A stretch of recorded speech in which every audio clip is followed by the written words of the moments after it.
हाँ तो चलिए दोस्तों, बात कर लेते हैं पावर स्टार पवन सिंह के बारे में। हमारे वीडियो में लास्ट तक बने रहें। जो लोग हमारे चैनल को सब्सक्राइब नहीं किए हैं तो कर ले सब्सक्राइब।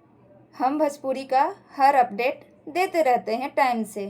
भोजपुरी के पावर स्टार पवन सिंह का एक फिल्म का नया पोस्टर आप लोगों के बीच में रिलीज किया जाता है, जिस फिल्म का नाम है बजरंगी।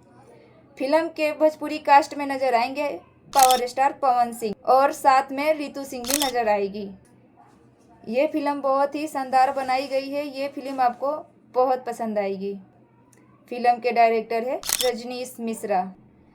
पावर स्टार पवन सिंह के फिल्म का बजरंगी फिल्म का रिलीज डेट आ सकता है आज शाम तक, और हो सकता है बजरंगी फिल्म का ट्रेलर आज शाम तक आ ही जाए।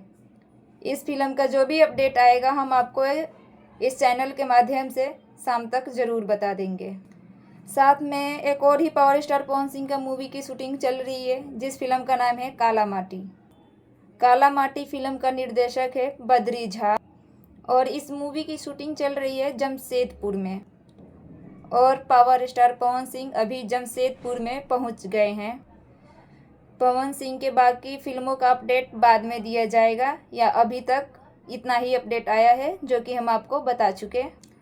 तो दोस्तों, आप लोगों को हमारी अपडेट कैसा लगा, पसंद आया तो लाइक कीजिएगा और हाँ, चैनल को सब्सक्राइब कर लीजिएगा। जय श्री राम दोस्तों।